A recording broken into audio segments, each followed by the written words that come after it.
Hi, I'm Dave Eyrick, and you're invited to join me out here on the rocks. Woo!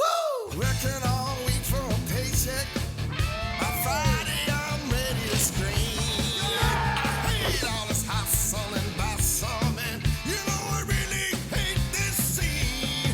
So I get off on the rocks. Yeah, yeah. Off on the rocks. Oh, baby, I get off on the rocks. Woo! Off on the rocks. You're about to meet a group we like to call the Dirty 30. Because, well, there's 30, and in this sport, they love getting dirty. Today, we hit the trail with the rebel, James Taylor, and everyone's favorite cookie, Brad Lark, as we reveal Surprise Canyon, then explore the Gold Wash Trail to the infamous Charles Manson Ranch.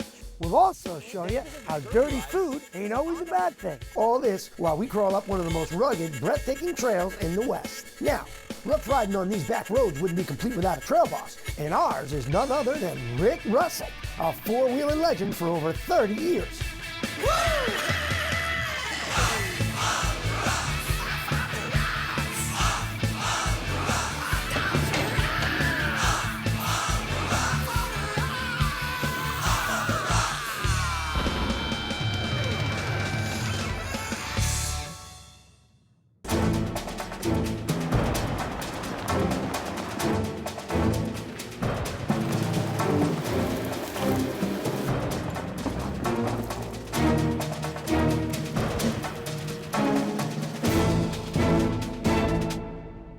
Today on the Rocks TV is visiting Panamint Mountains in beautiful Southern California. Just the other side of the mountain is Death Valley. On our way today to Gold Wash, Rick Russell stopped us here at Surprise Canyon, where the surprise is, it's closed. Yeah, that's right, David. The canyon here was closed in about 2001. This road that's in this canyon actually was put in here in 1873. At one time, there was a road that you could drive a car. I've seen pictures of Volkswagens on the road through here. But very few people have ever seen a very rich and exciting piece of California history. Is that true? That's right. It was actually opened up in 1991. We used to drive our Jeeps up here and take all our supplies and drive around and check the roads out up there, look at the old mines. There's several of them that are large enough to drive a vehicle inside. So we're heading up there now? As long as we're here, I thought we'd walk up there to the waterfalls. Sure. Just to take a look at the current status so you can kind of see, you know, what we're talking about. Let's go up there. You can winch me over.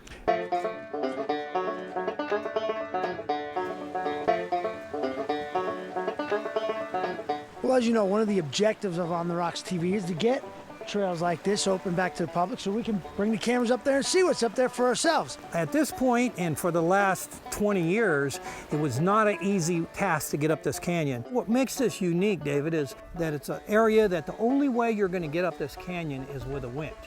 There is no way you can get up without a winch. All right, tell me a little bit about what lies ahead for a four-wheeler. When you look around this canyon, it looks real tight. In fact, some of the canyon walls are only 30 feet wide as you go through this canyon, and that's what made all the waterfalls. But when you get to the top, it opens up, and there's a lot of canyons, and all those canyons drain right down through the drainage right here. When you go up through this canyon, you can see the mud splatter 65 feet high on the wall.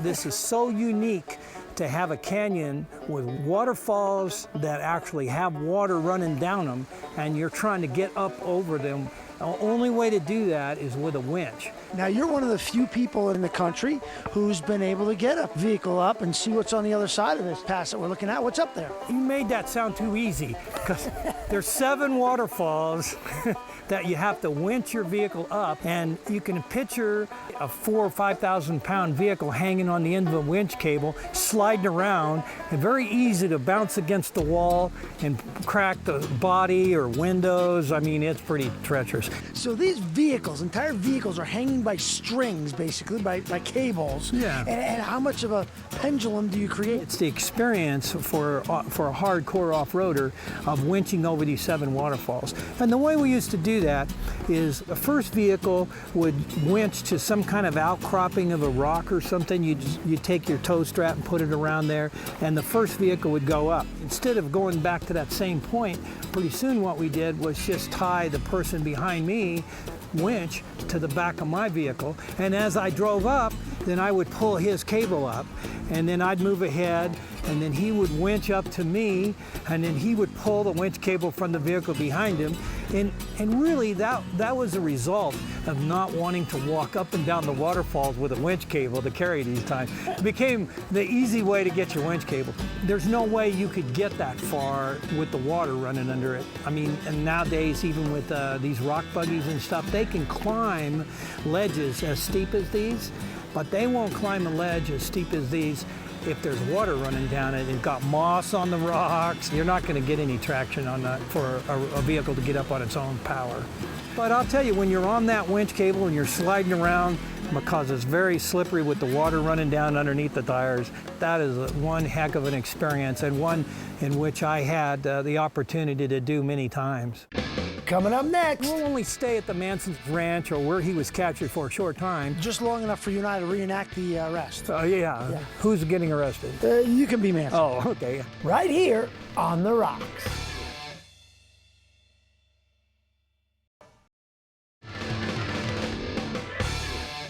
Welcome back to On the Rocks TV. Right now we're standing here at the mouth of Surprise Canyon. How long has this canyon been temporarily closed? It was actually closed down in May of 2001. So for 7 years, they've closed it down to vehicle access. Surprise Canyon, you ever done it? Yes, I have. When Rick Russell opened it up, I was instrumental in opening the canyon up. We actually had people up at the top of the canyon throwing rocks down for fill. And that got pretty exciting, you know, because they'd come down and you had to definitely do some running. I wouldn't try that now, believe me. But back then I was a little more sure-footed. It's a four-wheeler's dream trail. It's got some water, it's got rocks, it's got sand, it's got washes, it's got boulders. It's just phenomenal. And it's also got a big yellow gate with a big padlock on the front of it. I'd like to do everything in my power to get it open. It really limits the number of people that can see it, and it's beautiful. Some of the stories I heard about winching up, you know, it just hypes your interest. You want to get up there and try it. And then coming back down, they got to hook a winch to you to lower you back down. It just sounds like a trip that would be once in a lifetime. So 5 miles up this road, Yeah. in the middle of nowhere, Yeah. there's a town where 5,000 people live. That's right. When you get to the top of that 7th waterfall, you have a 4-mile trip into the old ghost town of Panamint City. There's still a 65-foot smelting tower made out of brick still standing there today. And at one time, there were 5,000 people living there. They had their own newspaper, barber shops, plenty of bars. There was even a few cat houses. The town of Panamint City really never lasted more than about 5 years because it too was subject to flash flood. They rebuilt the town. It flash flooded within a couple years, wiped them out again. And the only thing left really are foundations where all these people lived. What sets it apart from other ghost towns, since you've seen many of them? Actually, the condition, because of the lack of accessibility, it hasn't really been vandalized. You walk into a lot of the old buildings and you would swear somebody's going to come in the room from around the back. Well, as you know, one of the objectives of On the Rocks TV is to get trails like this open back to the public. What would have to happen? We've got to write your congressmen, the U.S. senators, and tell them we'd like to have this unique experience for four-wheeling or off-roading open back up. But I tell you, one of the things that we can do with On the Rocks TV is alert people that they got to get involved. I'm not interested in making new roads and trails. I'm just interested in keeping the ones accessible that we already have. All right, so now we're heading over to Goler Wash. Yes. Goler Wash was named after John Goler, who in 1867 discovered a gold nugget while stopping for a drink. He marked the location with his rifle, standing it up on a hill. He returned on 3 separate journeys, never again to see his rifle. 50 years later, the rifle was discovered by a couple riding horseback, confirming the legend. By the way, that area produced over $1 million in gold for other people. We're now in the national park, and there's several cabins out there, and we'll be spending the night out there, and then we'll head back down Goler Wash, then on out to the real pavement and the real world again. Now we're coming up on the one part of the trail that you mentioned as being a little bit tricky, right? And that's true, but not real tough. But if you don't have any kind of limited slip or lockers, you could slip away. We have one vehicle with us that's totally stock, and he's going to go ahead and give it a shot. But if you can't make it over those ledges, then there is a bypass, and so he'll still join the group. We won't leave him behind. Right off the bat, he gets some soft dirt and he gets some spin on the back tire, not enough to get up over it. A little run at it. You can see the front left and the back right spinning. Not quite enough to get over. He's going to back up again. It should make it. And he's trying a different line. He's just trying to get that front left tire on the rock. Backs up a little bit more. Oh, and he's got it up. There you go. He's up. And now he makes the obstacle in the stout Cherokee. Can I get a round of applause, gentlemen, for Cass? Coming up next. Okay, well, wish us luck. 2 days alone with Rick in a Manson cabin makes me nervous, but we're going to do it. Right here on The Rocks.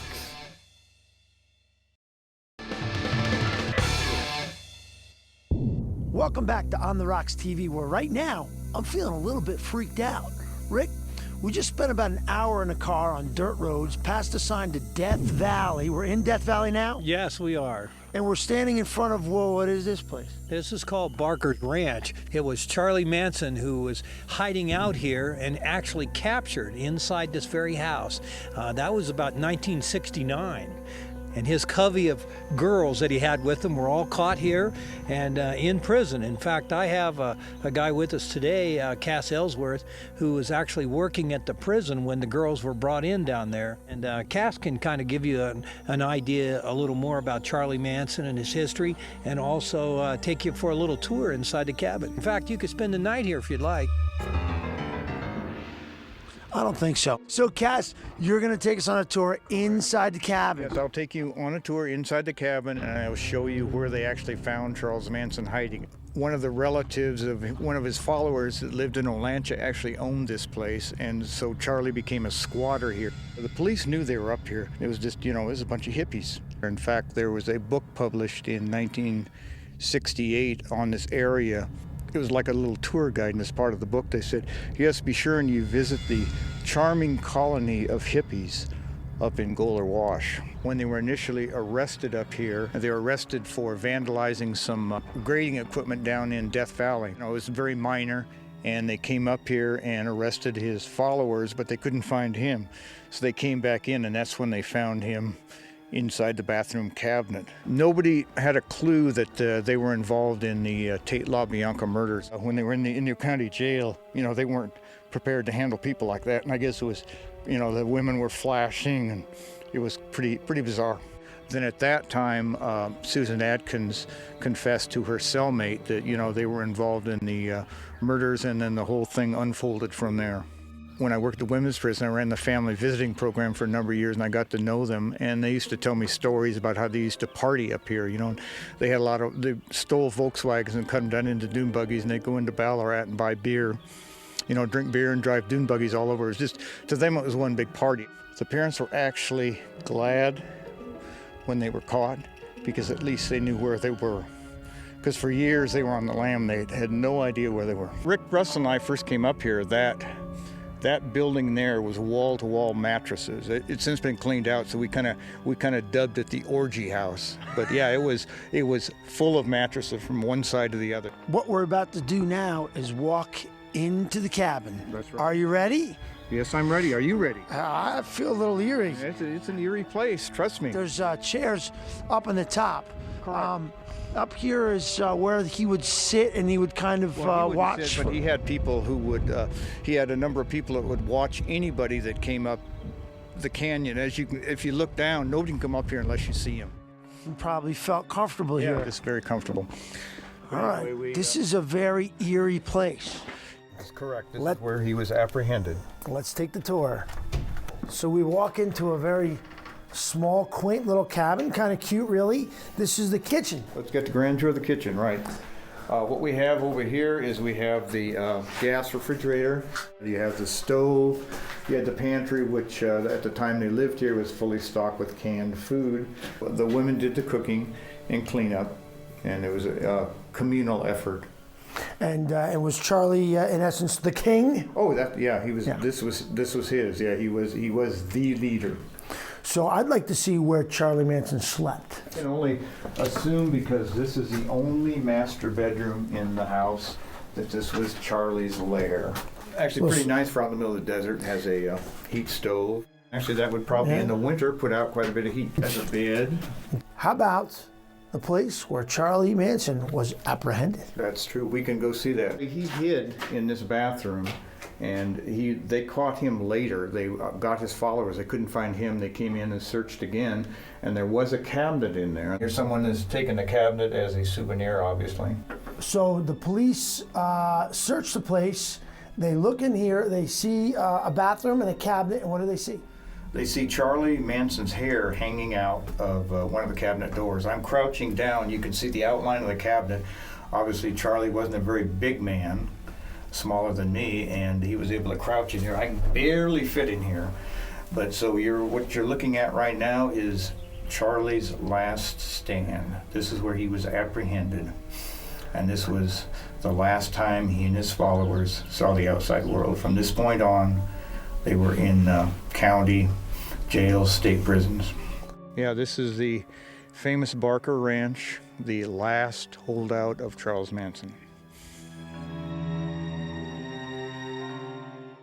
When we come back, we're going to see the On the Rocks reenactment of the apprehension of Charlie Manson. Right here on The Rocks.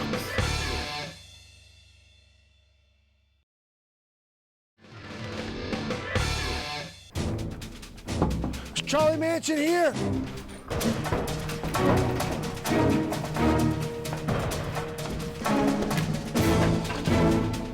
Rick! Hey! Hey. You know, I have that information. Sometimes when you're on the trail and it's mealtime, you have to be prepared to live off the land. Or you could just be prepared. I like being prepared. And it looks like you're preparing some dirty rice here, my good man. Dave, this isn't dirty rice. This is On the Rocks Dirty 30 rice. Wow, tell me how you make a little dirty 30 rice. Well, we start with some... Here, guys. Rick, what are you doing? Hey, I smelled something cooking. What? No, that was just my duck. You smelled something cooking because I got some shrimp over here sauteed with garlic and butter. I got some onions and garlic and butter. I've got country sausage over here grilling up with some garlic and some vegetables. Got some corn. I got green beans. We got carrots, and we got our rice to make our On the Rocks Dirty 30 rice. Is that long grain rice? No, It's the short grain rice. it's the white rice. It's called minute rice. And after we mix it all together, Dave, I'm going to top it all off with some eggs. They're going to scramble up in the stew over here, the Dirty 30 rice, and it's just, you know, if you've got a crew you got to feed, and you think they might be coming back for seconds, this is a great recipe to bring to the trail because it's easy and it feeds a ton. When do we start with those little shrimp things that are over there, you know? Well, you know, you can use the shrimp as an appetizer, Yeah. but I like to kind of try and save them all for the Dirty 30 rice. But you know, the Dirty 30 has been pilfering Yes. for like 10 minutes, and it's about half done. So I got to get this dish together because it's gonna all be gone. Oh, yeah, you know what? You best hurry because the sausage looks kind of good to me. Is that country fried sausage or is that city fried sausage? Well, this is country fried sausage, Dave. I see. Where would we get city sausage from? Well, you know, they have those little pygmy pigs that live in the city. What are those called? The pet pigs. Oh, the potbelly pig. Potbelly pig. Yeah, maybe it's from a potbelly pig. Well, usually folks name their potbelly pigs, and people don't want to be eating, Daisy or Betty when they're in there. Okay, so what's the next step and how long till we eat? Well, we just move it all to the frying pan, stir in the eggs, and cook it up. Scoop up my shrimps. What's left of it? Yeah. Twice as many shrimp we Yeah. started with. Well, you know, you just can't trust the dirty 30. When there's food around, they come running. Oh my gosh, you spilled the eggs in there. It's okay, they cook up. Nice hot pan. They'll cook right up. Don't look, Rocky. Those are chicken eggs, your natural enemy. Chicken eggs. Start to stir in. Oh yeah, I got the garlic in there. Got minced garlic. We got shrimp, country sausage. Get this rice going. You know, one of the things we need to add to the rice is a little soy sauce as we're cooking it here. That's a little Asian flavor. There we go, there we go. Dave, this is an incredible dish. Everybody loves it. It's super fresh, it's super easy. You can cook your rice at home, cook it ahead of time, bring it in a plastic dish, or you can cook it on the trail. It only takes a few minutes. Hey, Cookie, Yeah, do you have enough for my guest? absolutely. You want to stay for dinner? This will be done here in about 5 minutes or so. We just kind of sizzle it up, let all the flavors mesh as they're cooking. And believe me, this is a great dish. Everyone will love it. They'll think you're wonderful. This is On the Rocks, Dirty 30 Rice. Give it a try. It's just awesome to see these things. I mean, most people don't realize what's up here. Actually, I enjoyed going back up to the Barker Ranch. I hadn't been there in a while. I was one of the fortunate few that were able to go up to Panamint City, and that was definitely a high point in my life, and my daughter's also. It's one of those things you can't replace. Coming up this wash with these canyons that are so high you can't even hardly see the sky. Yeah. I remember calling, I called you up, Rick, that one morning. It was like, hey, I want to go do Surprise. And you're like, dude, it's closed. And I was just, it was devastating. It really was. It was like, gosh, I can't believe it. I dreamed of running that trail, of running, Surprise Canyon? Surprise Canyon. It was like on my list to do. I think letting everybody know that a place like this has been shut down and getting people behind you to say, why can a few people shut down an area that is used by actually thousands of people come up here, and visit these areas and try to four-wheel and go through these areas. But, it's a battle. It's an uphill battle. It always has been for four-wheelers to keep land open. It really makes you realize that an open trail doesn't mean it's going to be open tomorrow. Whoa!